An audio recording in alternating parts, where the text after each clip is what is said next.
¿Sabías que orar por un enfermo sin comprender ciertas verdades espirituales puede hacer más daño que bien? En Santiago 5:15 leemos: Y la oración de fe salvará al enfermo, y el Señor lo levantará, y si hubiere cometido pecados, le serán perdonados.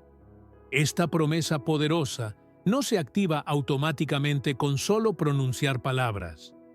Hay condiciones espirituales, actitudes del corazón y principios bíblicos que deben estar presentes para que esa oración sea verdaderamente eficaz. Hoy veremos cómo no toda oración produce sanidad y que existen 5 claves espirituales que no puedes ignorar antes de interceder por un enfermo. Te mostraremos cómo discernir el momento correcto, el estado del corazón del intercesor y la voluntad de Dios en cada situación. Revelaremos los pasos para orar con autoridad conforme al Espíritu y no por emoción o costumbre religiosa. ¿Estás listo para entender lo que Dios tiene reservado para ti cuando oras por los enfermos? Cuando Jesús vio a la mujer encorvada que llevaba 18 años imposibilitada para enderezarse, no le recetó descanso, ni le preguntó por sus hábitos alimenticios. No. Él discernió algo que nadie más veía. Lucas 13:11 nos dice: Y había allí una mujer que desde hacía 18 años tenía espíritu de enfermedad y andaba encorvada, y en ninguna manera se podía enderezar. Esa enfermedad no era producto del desgaste físico, ni del paso del tiempo, ni siquiera de una condición genética. Era espiritual. Y Jesús, movido por compasión y revestido de autoridad, le habló directamente a la raíz de su aflicción. No trató el síntoma, trató el origen. Esta escena nos revela una verdad poderosa que a menudo ignoramos. No toda enfermedad tiene una causa visible, y mucho menos médica. A veces, detrás de un cuerpo quebrantado hay un alma atada, y aquí es donde muchos fallan. Se apresuran a imponer manos, a declarar sanidad, a clamar con fuerza, sin siquiera detenerse a preguntar: Señor, ¿cuál es la raíz de este dolor? Si Jesús discernía antes de sanar, ¿cómo pretendemos nosotros actuar sin dirección espiritual? Orar por un enfermo sin entender su condición espiritual es como intentar apagar un incendio rociando agua sobre el humo. No estás yendo al núcleo, no estás liberando al cautivo, solo estás calmando lo superficial por unos momentos. La enfermedad en la Biblia no siempre es solo un padecimiento del cuerpo. A veces es una señal, un reflejo o un síntoma de una realidad espiritual mucho más profunda. En Marcos 9, un padre desesperado lleva a su hijo poseído por un espíritu mudo. El niño convulsionaba, echaba espuma por la boca, se caía al suelo. Hoy alguien lo llamaría epiléptico, pero Jesús lo llamó por lo que era, un espíritu inmundo. Él no diagnosticó, Él liberó, y el niño fue sano. Eso no significa que toda enfermedad es demoníaca, pero sí significa que toda enfermedad debe ser discernida. Hay aflicciones del cuerpo que tienen origen emocional, heridas del alma que terminan enfermando la carne.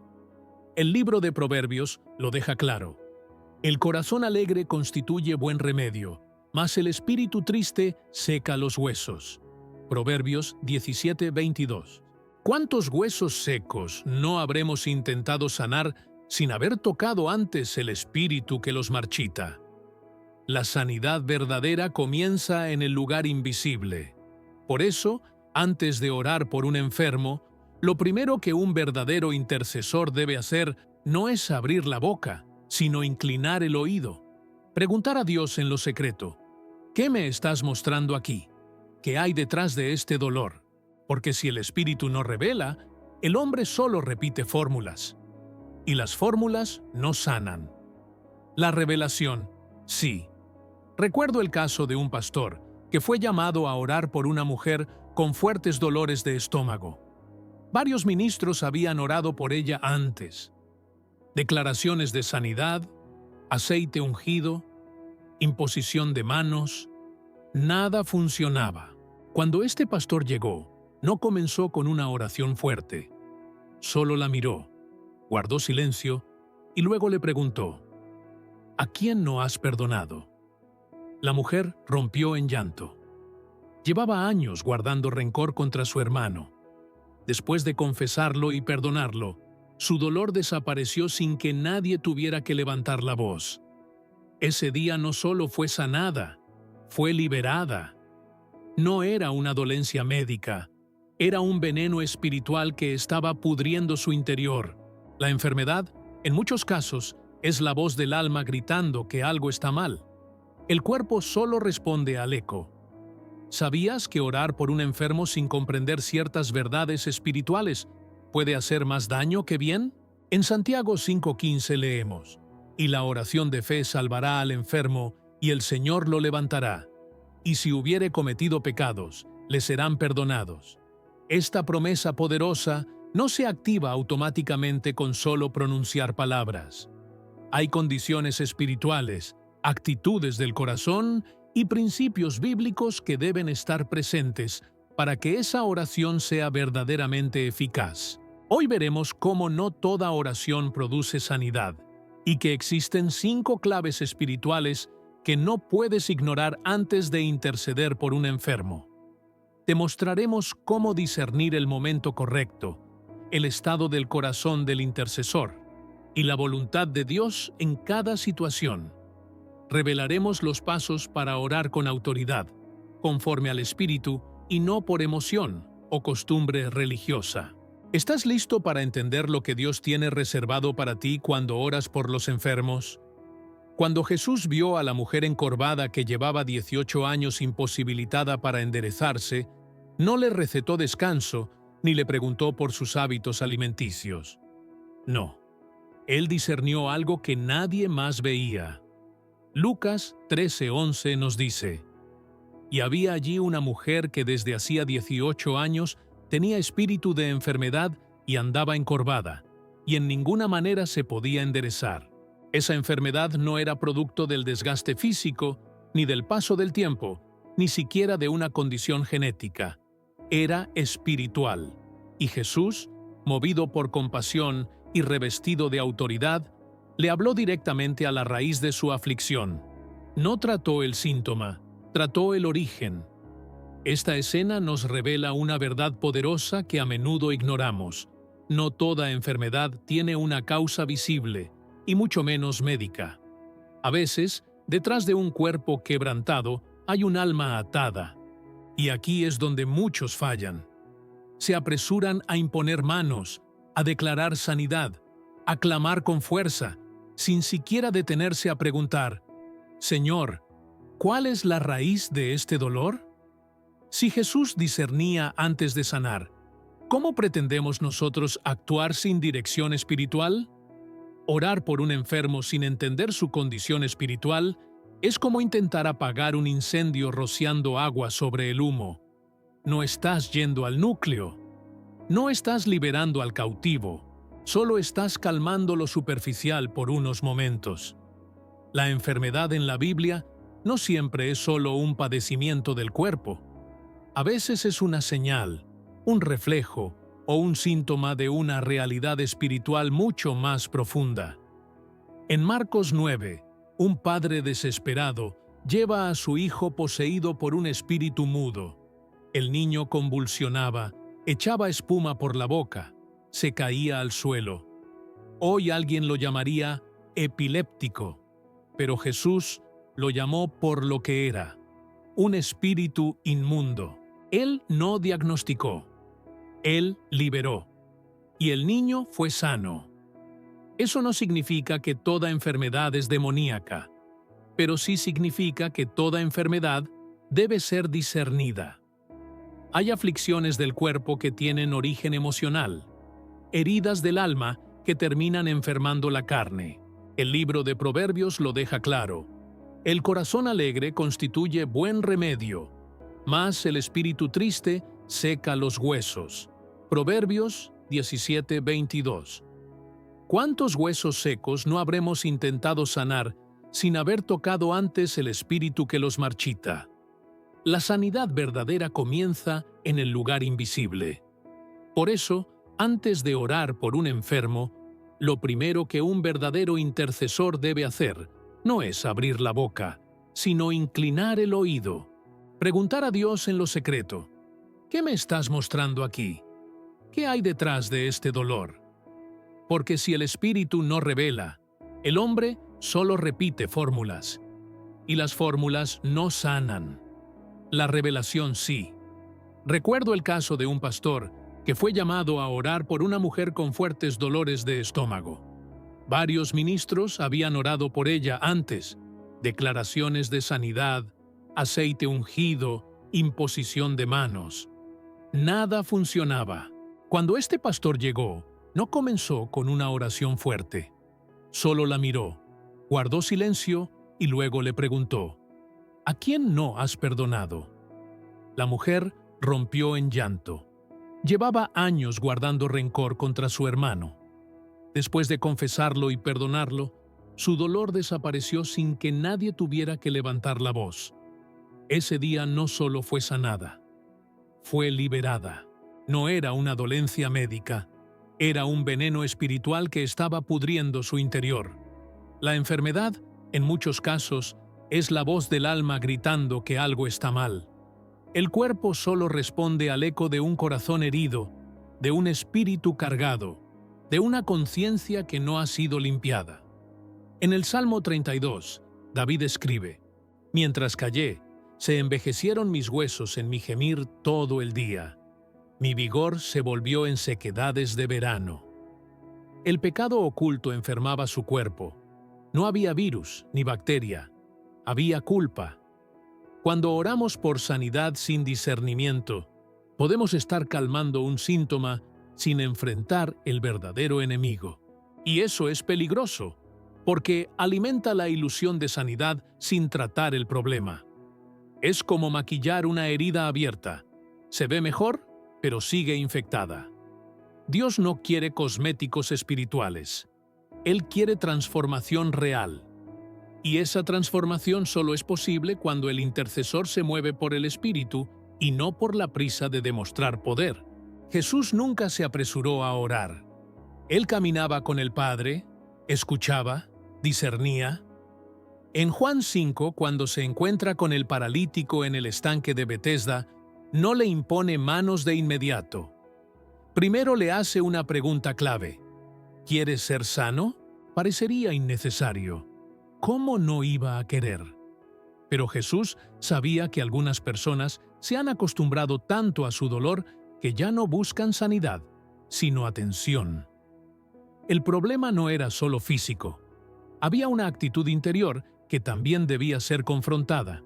Y eso solo se discierne en el espíritu. Altera la atmósfera espiritual del momento. Porque donde hay duda, hay confusión.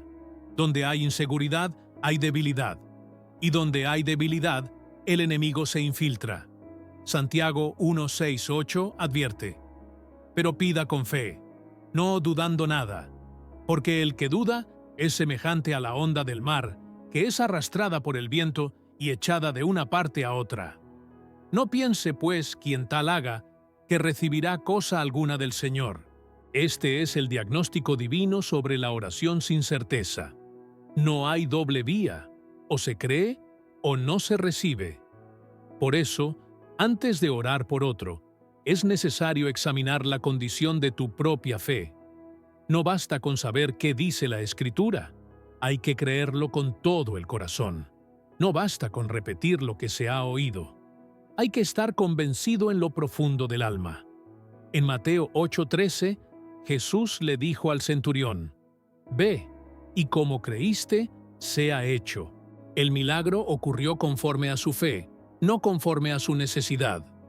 Porque la fe mueve el cielo, no el clamor desesperado. Y si el intercesor no está alineado con esta verdad, sus palabras serán ecos vacíos, sin peso espiritual, sin respaldo eterno. La fe del que ora tiene la capacidad de activar lo que está dormido en el otro. En Marcos 2, 4 hombres llevaron a un paralítico hasta Jesús. No fue la fe del enfermo la que se destacó, sino la de ellos. El texto dice: al ver Jesús la fe de ellos, dijo al paralítico: Hijo, tus pecados te son perdonados. Marcos 2:5. Aquí se revela un misterio celestial. La fe de uno puede abrir el cielo para otro. Pero eso no ocurre por simple optimismo. Ocurre cuando esa fe ha sido cultivada, purificada y aferrada a la palabra con firmeza inquebrantable. El problema es que muchos oran sin estar convencidos de que algo sucederá. Hablan por compromiso, no por convicción. Y eso, lejos de traer vida, genera vacío, porque el poder no radica en las palabras por sí mismas, sino en la fe que las respalda. En Romanos 4 se describe la fe de Abraham, quien creyó en esperanza contra esperanza. No se debilitó en la fe al considerar su cuerpo ya muerto. Él no negó la realidad, pero tampoco se sometió a ella. Esta es la actitud del que ora por sanidad con fe genuina. Reconoce lo que ve, pero no lo declara como definitivo. Afirma lo que el cielo ha dicho, aunque la tierra aún no lo muestre. Orar con fe no es solo confiar en que Dios puede sanar, es estar convencido de que Él tiene el poder para hacerlo aquí y ahora, conforme a su voluntad. En Hechos 3, Pedro y Juan se encuentran con un cojo a la puerta del templo. Pedro no dudó, no titubeó, no vaciló. Dijo con seguridad: no tengo plata ni oro, pero lo que tengo te doy. En el nombre de Jesucristo de Nazaret, levántate y anda. Su fe era activa, tangible, presente, y esa certeza produjo el milagro. El cojo no se levantó por la fuerza de la frase, se levantó por la autoridad con la que fue pronunciada, respaldada por una fe viva. La fe auténtica transforma el ambiente, cambia la atmósfera espiritual. No necesita gritar ni impresionar, solo necesita estar firme. Cuando Jesús calmó la tormenta en Marcos 4, reprendió primero al viento, pero luego reprendió a los discípulos. ¿Por qué estáis así amedrentados? ¿Cómo no tenéis fe? Para él, la fe no era un adorno, era una obligación. Era el requisito mínimo para operar en lo sobrenatural, y esa exigencia sigue vigente. Si vas a interceder por sanidad, no lo hagas con un corazón dividido, porque el cielo no responde a medias verdades. Solo actúa cuando encuentra una fe entera. La diferencia entre una oración poderosa y una oración ineficaz no está en el tono de voz, ni en la duración, ni en la elección de palabras. Está en la convicción con la que se ora. Jesús dijo en Mateo 21:22, «Y todo lo que pidiereis en oración, creyendo, lo recibiréis». La clave no está solo en pedir, está en creer mientras se pide, porque es posible orar por costumbre, por obediencia, por rutina, y no recibir nada. Pero cuando el corazón está convencido, cuando el espíritu está alineado, cuando la boca pronuncia lo que el alma cree, el cielo responde con fuego. Muchos no ven sanidad, porque han aprendido a orar por obligación, no por fe. Lo hacen porque así debe ser, pero no esperan que ocurra nada. Y esa falta de expectativa es en sí misma una negación del poder de Dios.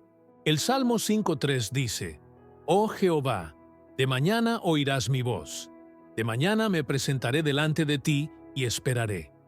Esperar es una manifestación de fe. Es actuar como quien sabe que ha sido escuchado y que la respuesta viene en camino.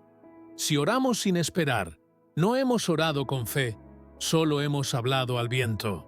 Jesús admiró la fe de personas que otros despreciaban, como la mujer sirofenicia que insistió hasta obtener el milagro para su hija, Mateo 15:28, o como el centurión que pidió sanidad a distancia, creyendo en la autoridad de una sola palabra, Mateo 8:10.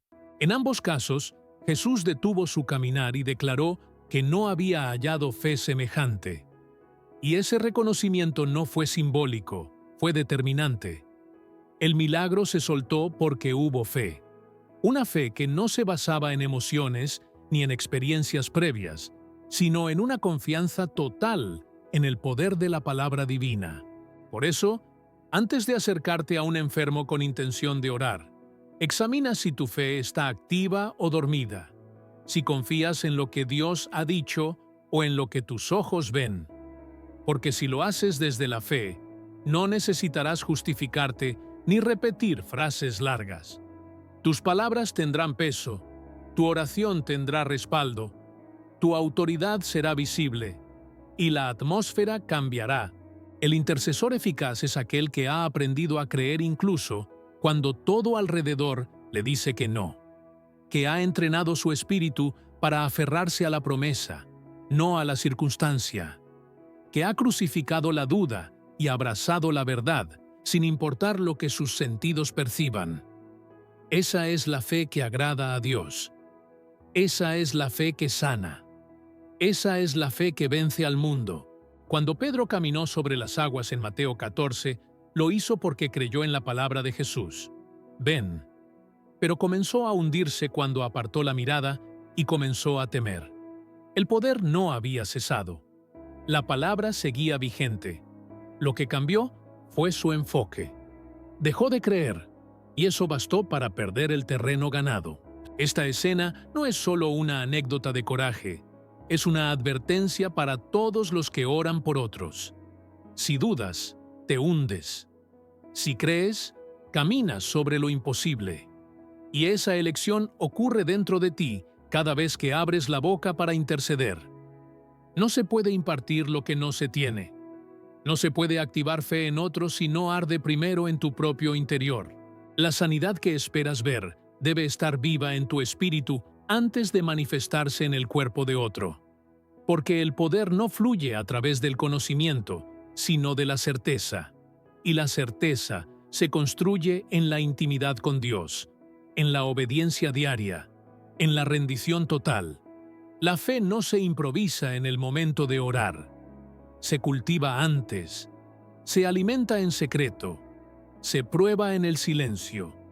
Y cuando llega la hora de clamar, esa fe se manifiesta sin temor. Así como el fuego no prende en leña mojada, el poder de Dios no se enciende en corazones tibios. Solo el que cree con firmeza puede hablar con autoridad, y solo el que habla con autoridad puede ver resultados. No porque su voz sea fuerte, sino porque su espíritu está alineado con el cielo. Esa es la clave. Esa es la diferencia. Esa es la fe que Dios honra. En la profundidad del alma humana se esconden muchas veces cadenas invisibles que el cuerpo termina reflejando. Hay dolores que no nacen en los huesos, sino en la culpa. Hay enfermedades que no responden al tratamiento porque no tienen causa fisiológica, sino espiritual. La palabra de Dios no separa la salud del alma de la salud del cuerpo. Las vincula como dimensiones entrelazadas de una misma realidad. David lo comprendió así cuando escribió: Mientras callé, se envejecieron mis huesos en mi gemir todo el día. Mi pecado te declaré, y no encubrí mi iniquidad. Y tú perdonaste la maldad de mi pecado. Salmo 32:5. La restauración de su cuerpo fue consecuencia directa del quebrantamiento de su espíritu. Donde hubo confesión, hubo liberación. Y donde hubo liberación, hubo sanidad. El pecado, cuando es oculto, opera como una infección silenciosa. No se ve, pero contamina. No se nombra, pero consume. La apariencia puede mantenerse intacta, pero por dentro la vida se va desgastando. Así lo expresa el Salmo 38. No hay parte sana en mi carne a causa de tu ira, ni hay paz en mis huesos a causa de mi pecado. Porque mis iniquidades se han agravado sobre mi cabeza. Como carga pesada se han agravado sobre mí. Esta confesión no es literaria, es literal. El pecado que no se expone ante Dios comienza a corroer el alma hasta tocar la carne. Y si alguien intercede por sanidad sin confrontar primero esa raíz, solo estará tratando los síntomas mientras el origen permanece intacto. Jesús no separó jamás el perdón del poder sanador. En Marcos 2, cuando le presentaron al paralítico, sus primeras palabras no fueron «levántate», fueron «tus pecados te son perdonados». Solo después de limpiar su alma, ordenó al cuerpo levantarse. No fue casualidad, fue prioridad. La restauración espiritual precede a la sanidad física, porque el cuerpo sigue al espíritu. Un corazón cargado no puede sostener un cuerpo libre. Una conciencia acusada no puede vivir en plenitud. Jesús discernía la raíz del quebranto y actuaba primero sobre ella. Por eso, sus milagros eran completos, porque no solo sanaban lo visible, también liberaban lo invisible. Muchos oran por la recuperación física de otros sin siquiera considerar el estado del alma. Asumen que el dolor es externo, sin preguntarse si hay ataduras internas que impiden que la sanidad fluya. El pecado, cuando permanece sin confesar, se convierte en un obstáculo entre el ser humano y el poder de Dios. Isaías 59:2 lo deja claro. Vuestras iniquidades han hecho división entre vosotros y vuestro Dios, y vuestros pecados han hecho ocultar de vosotros su rostro para no oír. No se trata de que Dios pierda poder para sanar, sino de que el canal de conexión se bloquea por la falta de arrepentimiento. Y donde no hay arrepentimiento, no hay restauración. La sanidad que proviene de Dios fluye por caminos limpios. No puede ser sostenida por corazones endurecidos ni por vidas ocultas. En Santiago 5:16, el apóstol exhorta: «Confesaos vuestras ofensas unos a otros y orad unos por otros, para que seáis sanados». Aquí se establece una secuencia espiritual que no puede ignorarse. Primero viene la confesión, luego la intercesión, y entonces la sanidad. Cuando se invierte el orden, se pierde la eficacia. Dios no honra la apariencia, honra la verdad. Él no responde a lo que decimos en público, sino a lo que rendimos en lo secreto. El pecado oculto debilita la oración. Donde no hay confesión, la autoridad espiritual se diluye. Porque el poder de la oración no radica en la intensidad, sino en la integridad. La confesión no es una humillación pública. Es una llave, una declaración de guerra contra lo que ha mantenido el alma cautiva. Cuando el corazón se quebranta, el cielo responde. Y cuando la boca confiesa, el cuerpo comienza a sanar. Dios no separa el cuerpo del alma. Jesús no sanaba solo por fuera. Él penetraba hasta el origen, iba al alma. «Has sido sanado, no peques más», dijo a un paralítico. No fue amenaza, fue revelación, porque el pecado no solo enferma, también regresa si no es enfrentado con arrepentimiento sincero. Quien intercede por los enfermos debe tener valor para confrontar, no para condenar, sino para despertar. Porque lo que no se rinde, no se transforma. Y lo que no se expone, no puede ser sanado. Dios resiste al orgulloso, pero da gracia al humilde. La confesión es más que sinceridad, es una puerta abierta al milagro. No se trata de buscar culpas, sino de tener sensibilidad espiritual. Discernir si esa enfermedad es un reflejo de un alma en conflicto con Dios. Porque lo que se calla en el espíritu, grita en la carne. La sanidad no es un evento aislado. Es fruto de comunión con Dios. Y esa comunión nace cuando el alma se rinde, cuando el corazón se abre y la verdad es pronunciada. No toda oración será respondida como esperamos. No toda enfermedad será sanada en esta vida, pero en el cielo no hay sufrimiento sin propósito. Jesús no oraba por impulso, no imponía manos por costumbre. Él actuaba donde el cielo ya había dado permiso. Padre, no se haga mi voluntad, sino la tuya. Esa es la verdadera oración, no la que impone, sino la que pregunta: Señor, ¿qué quieres hacer aquí? porque orar sin discernimiento es desconexión espiritual. La verdadera autoridad no fluye del deseo, sino de la alineación con el corazón del Padre. La eficacia de la oración no está en la fuerza con que se clama, sino en la coherencia con la voluntad de Dios.